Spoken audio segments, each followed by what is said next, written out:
So I am someone who, because I'm in research, loves to test myself. I'm not surely what or why this all started, but my curiosity just gets me. I've got the ankle weights because I want to see how I can get stronger. I have the weighted vest to see how my walking can help me with my core and my strength in my legs. And because I know that grip strength is important as we get older, I have this donut thing to help squeeze and strengthen my hands when I'm getting bored during a conference call. And I know this is kind of cuckoo pants, but in some ways, I picked this up because there needs to be a way that we understand how we're improving as we get older. I really like doing this, and I genuinely want to be able to point to some kind of measurement or improvement that shows me my hands are stronger.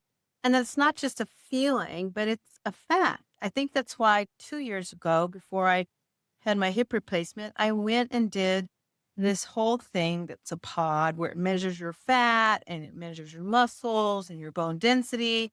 And then you had this mask on that measures your metabolic rate. And then I invested this year into the Hume bands because I wanted to know this more, because I believe that knowledge in your health is power. But here's what I noticed. On the mornings when I do all these three things, work with my weights and I squeeze the thing and I wear the vest, and I think, yeah, that's fine. But am I making any difference? Because, when I look at the Hume band and what it's telling me, I've got a big fat F when it comes to my body. Because guess what? I weighed a lot of weight. I've dropped 55 pounds, but I'm still way over the amount I should weigh for my height. My BMI has reduced some, but it's still outside the norms. I've got all kinds of stuff everywhere. What they think my weight should be. So I want to put some glasses on and want to know something more, which is what I'm thinking about doing and talking to you so that we have an understanding about what helps us know that we're doing well as we get older. So you know that that's not just a neutral question for me. I've lived with some mild depression on and off most of my adult life, and I know my handwriting sucks, and I'd like to know that as I get older and get closer to turning 70, what are the things that I can do to help me as I get older to know that maybe I'm, heading in the right direction, right? What's the green lights for what? Hey, you're doing it. So here's what I want to talk about. I want to talk about 4 green lights that you can do in your own kitchen in about 6 minutes. And 2, you can't test it all. Those are the ones that I actually am going to talk to you about. And then the one finding at the end that quietly undoes about half of what I'm about to tell you that's concrete in the best way possible. So green lights and yellow lights, not great, it's not good, not bad, just signals, just like to know, are we heading in the right direction? So I'm the MC. I come here each week to share all things about health and wellness. Hey, and I have a free ebook about chronic pain treatments that don't involve pills. Please check out the link and get yours for free. I'm giving away 50 of them. They are an extensive review of all things that are treatments, both behavioral and new things that are up and coming that you can explore for chronic pain. I'm a health researcher. I've been doing research for about 30 years, which is shocking. So there are 4 measures that as we get older, researchers come looking for. And not because they're what we think is the key, but because they turn out to be just good, good things for how we see the whole body is working. Grip strength, walking speed, how fast you can get up and out of a chair. I spoke about that during our sarcopenia episode. And how long can you stand on one leg? Those are all kind of things you can just do in the morning or you can do in the afternoon when you feel like it. But here's what surprised me when I went back and looked at the research. These aren't only muscle stories. Higher baseline grip strength and walking speed have always been associated with a greater likelihood of being a high cognitive performer over time. So that really shows you that those things help us know that you're thinking better and that you have a lower risk of being in decline cognitively. That's great. Those are two easy ways to kind of like measure for yourself. So, this has led researchers to look at these two items as a marker of healthy cognitive aging and not just physical aging. And I think that's really fascinating, right? Your grip is sharing how your brain is doing. I find that both slightly alarming and somehow completely delightful, right? A dynamometer. I always say this word wrong. It runs about $25. You squeeze it 3 times in each hand and you take your best measurement. You write it down and that's it. You do a sit to stand, do it 5 times with your arms crossed over your chest, feet flat, sit up and down 5 times as quickly as you can, safely time it. And the one that you do right now, wherever you're watching this, okay?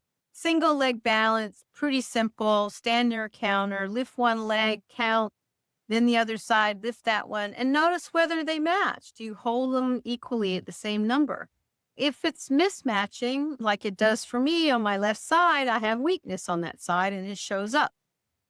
Usual walking speed. If you measure out a distance, maybe you know that from the end of your driveway to the front of your garage door is so long that you can walk in a straight line and that your normal pace, it shows how you can do it and you time it.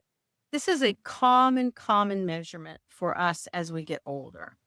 Now, I need to stop here because some of you are going to run after hearing all this, especially with this crazy numbers and you don't like it and it makes you feel bad. And that's not the way it should do.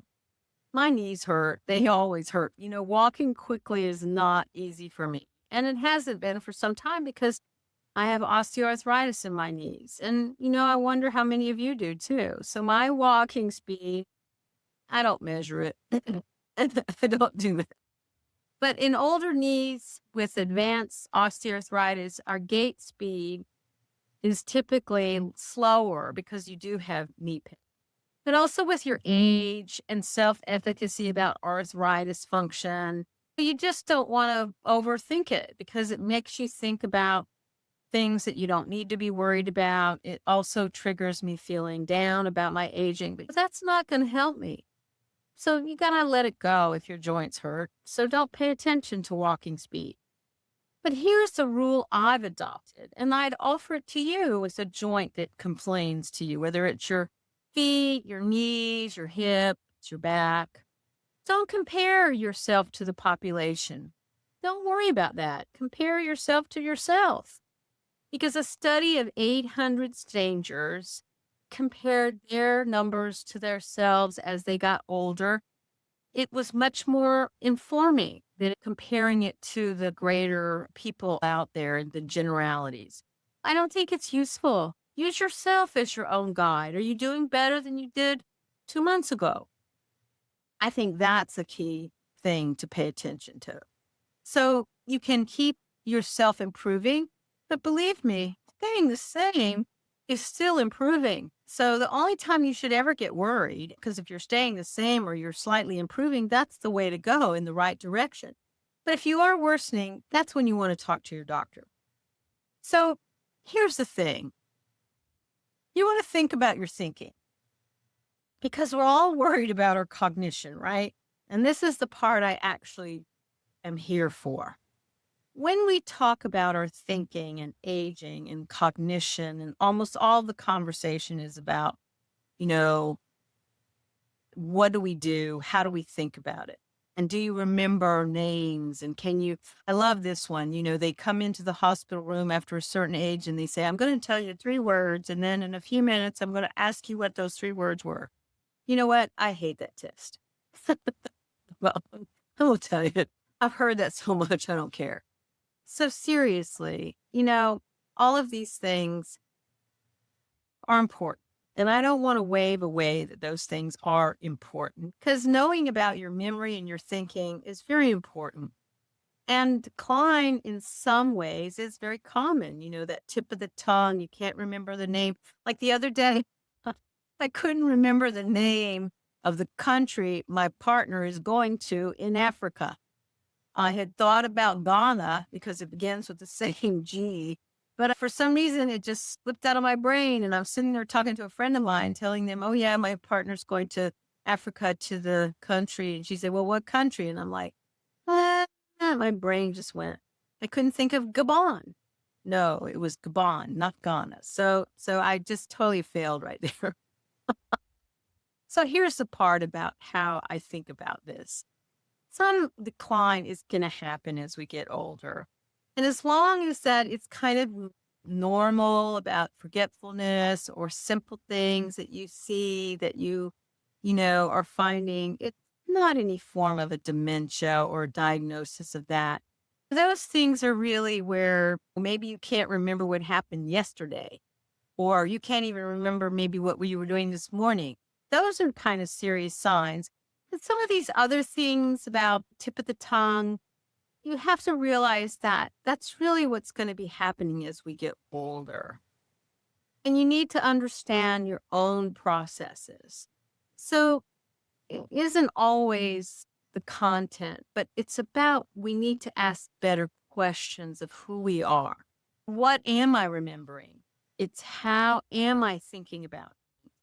There's a huge body of work on something researchers call repetitive negative thinking. It's a plain language idea with a clinical name. Worry pointed at the future, rumination pointed at the past. So this is a style of thought that we really need to examine if we are in that framework mentally. There was a study of nearly 300 cognitively healthy adults aged 55 and over where there was a higher repetitive negative thinking, which showed there was a greater cognitive decline over 4 years in those who were thinking negatively, either about past or the future. And that was very important because it showed in the subset who had the brain imaging of that group, this type of negativity was associated with amyloid and tau deposits. Which sometimes they say almost all of our brains have some amyloid and tau deposits. And clearly it's a correlation thing, not a causation. And that's one of the key things that we have to pay attention to. But that finding is very interesting when we think about that study, especially when we think about depression and anxiety and how those were kind of associated with this cognitive decline and this very large number, 300, of what was typically a healthy group of adults over 55.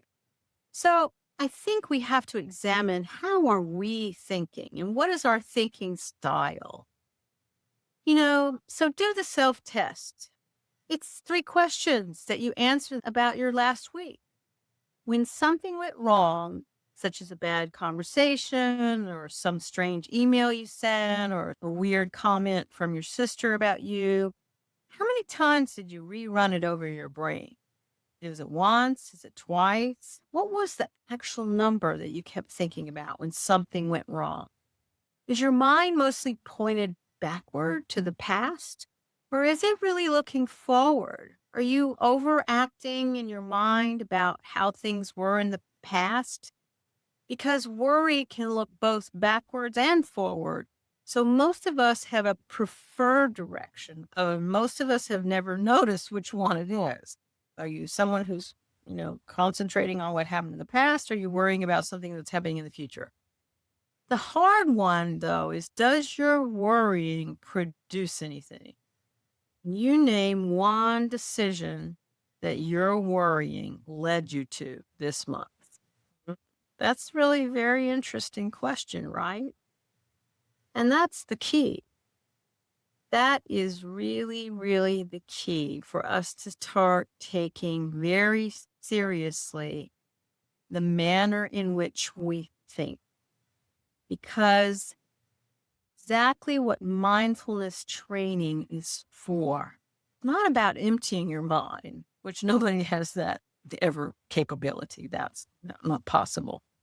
But what is wonderful about what I've learned about mindfulness is it has this wonderful, practical sensibility of actually just being and training yourself to be in the moment, thought by thought. Rather than thinking about the past or worrying about the future, you're just present in the moment, focusing on, is the light? Do I feel it on my face? Or do I feel my eyelashes when they touch the top of my eyebrow area? You can start to put in a little bit of this practice with mindfulness and help yourself let go of this overthinking the past or overthinking the future. Because the research is very key. It's an observational where no one was randomized. They just basically observed people who had a worrying condition.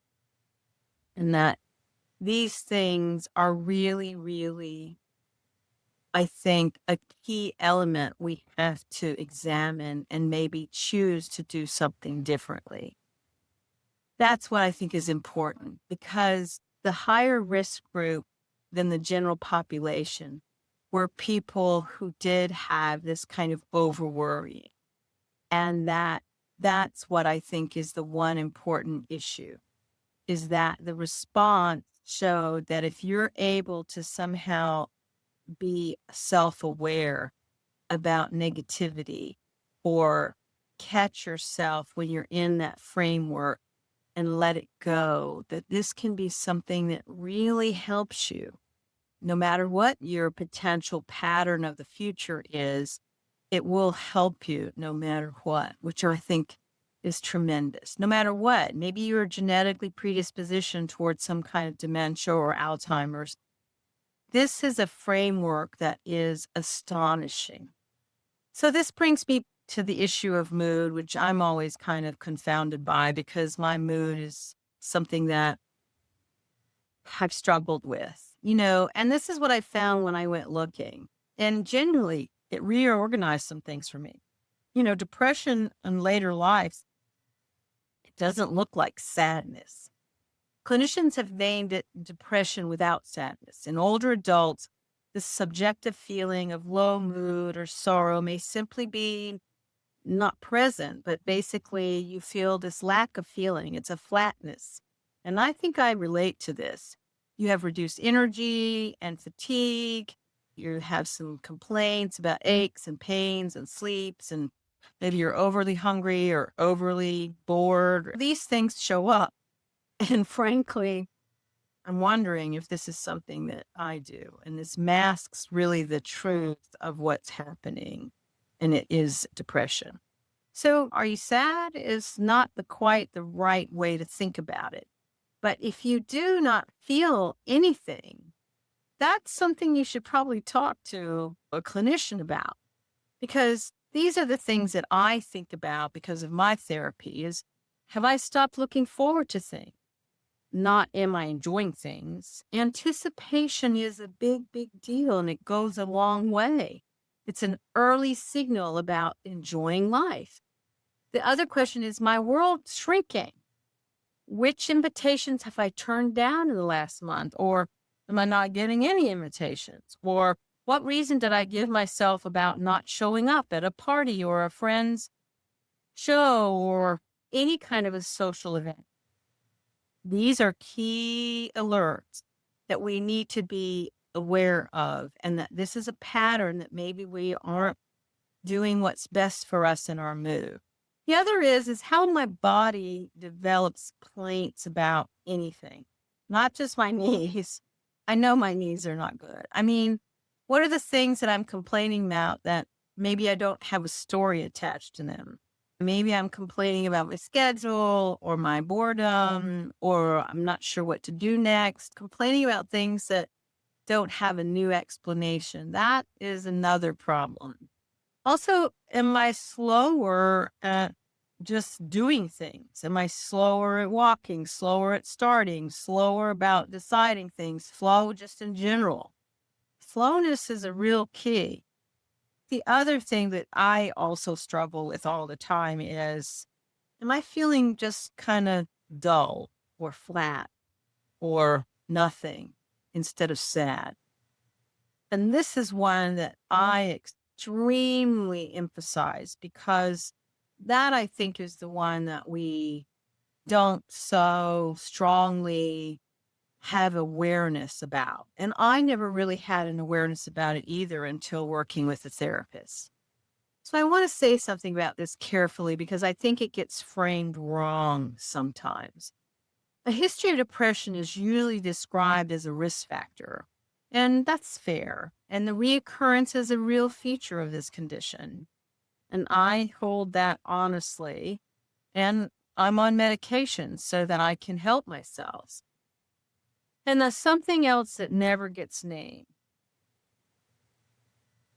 A history is also about how we read, how we do handwriting.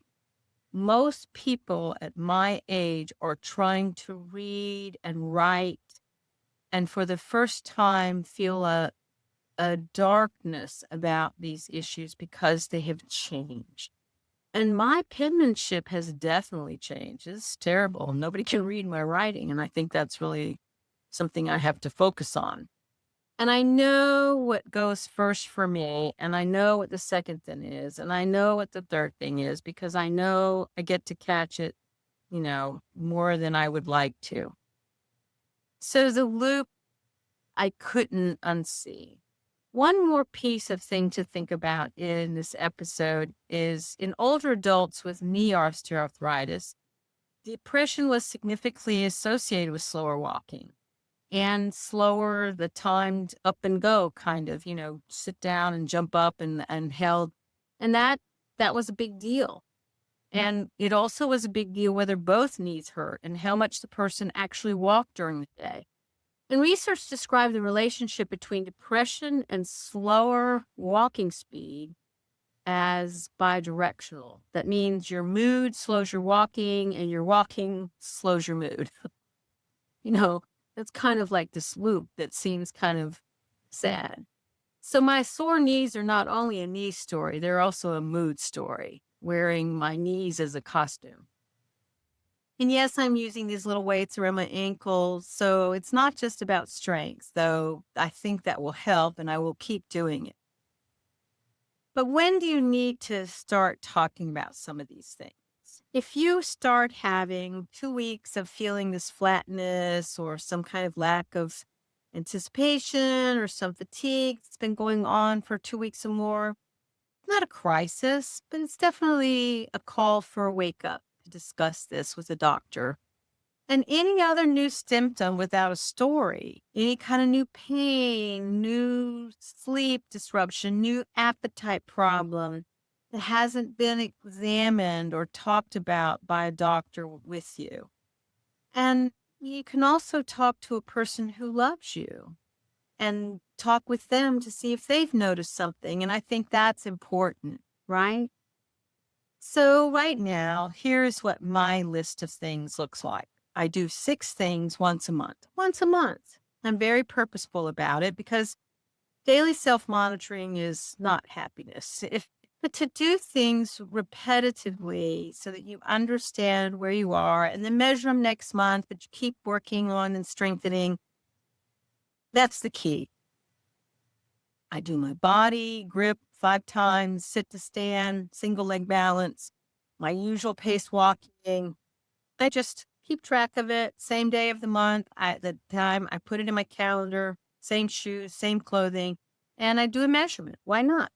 My thinking, I guess one question is how many times did I rethink or ruminate over some negative conversation that I had a couple weeks ago? I don't judge it. I just write it down and say, I was thinking about this a little too frequently.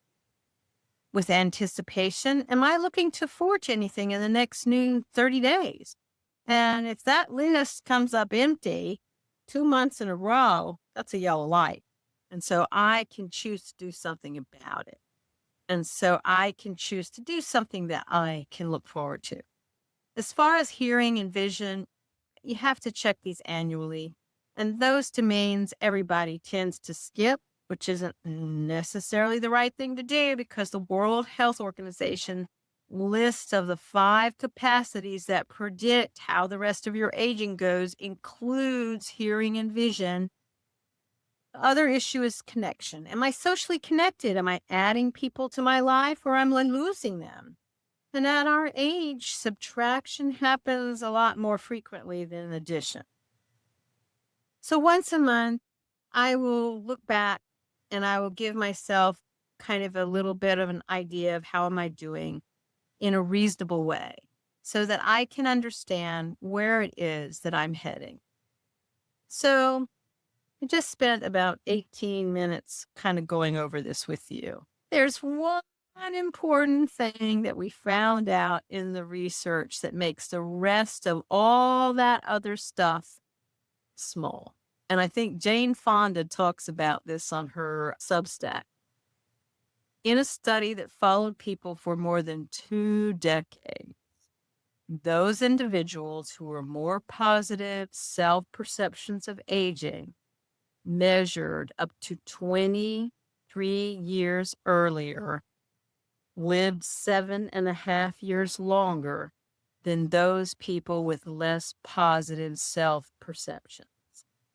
Not 7.5 months, but 7.5 years.